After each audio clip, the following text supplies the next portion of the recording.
in the sky. Nên rồi này ạ. Giờ thì lúc tôi nhặt sẽ keep nhà lịch của thế nó lò bé một xíu kia này ạ. Ổn định thì nó cũng thời gian chỉ rồi cho ai bảo chia ấy ạ. Giờ lúc tôi bảo chia thì cho bé một xíu kia này. Ổn định thì nó bên cái cho pesto ạ. Cái cho pesto này tầm mèo. Gạo pesto này ạ. Thì bento này. Bento lên luôn bên nó này. Bento với F này ạ. CAP ạ. CUT ạ. Đầu lên nó này. Ta cắn đầu lại để download này ạ. Giờ lấy thứ chỉ tấm mua này ạ. Cụ tiếp download lại là thì cụ chính các bạn này ạ.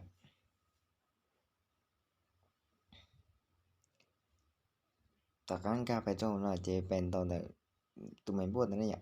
Các tụi mình buồn này. Họ cụ khi đến này ạ. Thì trả cho tao này ạ. Thì do dù chả đuối này ạ. Thì lừa xài dục lót để đuối này ạ.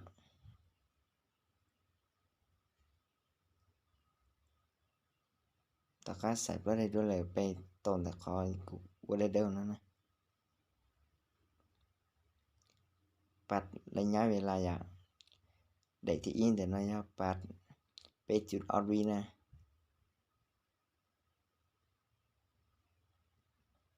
Để thì ở cho bê chút trâu vì nè. Để thì bên thì nó bê chút trâu thế. Đây cưng câu để thì plong là do bê chút xa vì nè.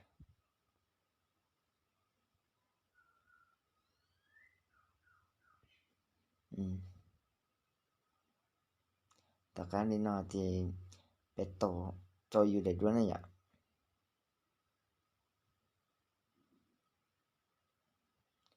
Thì bên kia đó là con nó nè. Bê trên đấy là có vụ của nó nè. Thì bê khó cưng câu thằng nó. Thì bên được bật chip lúc tuning này ạ. Lúc tuning ạ.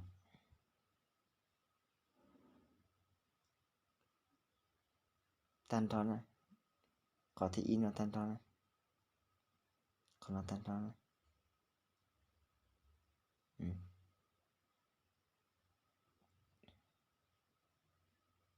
Còn nó tan tròn này ạ.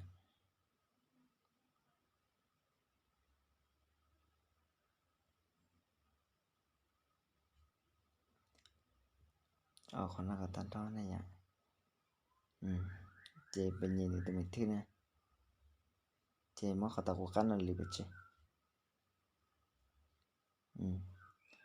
Ta khán nó thì bên để khó nôn trán để nó nè. Tết tàu bên. Suy bên. Khăn để nó này ạ. Ra kịp bên. Mua bát lon có cha ly.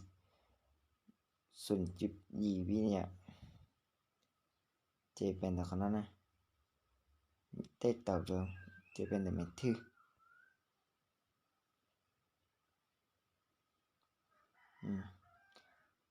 Thì cho nó chỉ bên áo sân câu này ạ. Áo xuống câu này.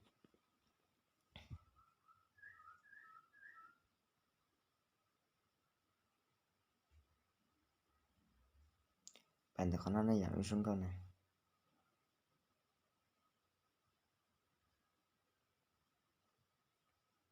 Xuống câu cho nó này ạ. Cho rồi nó sẽ dùng chân này. Thật sự tôi để cho nhiều dùng nó này ạ.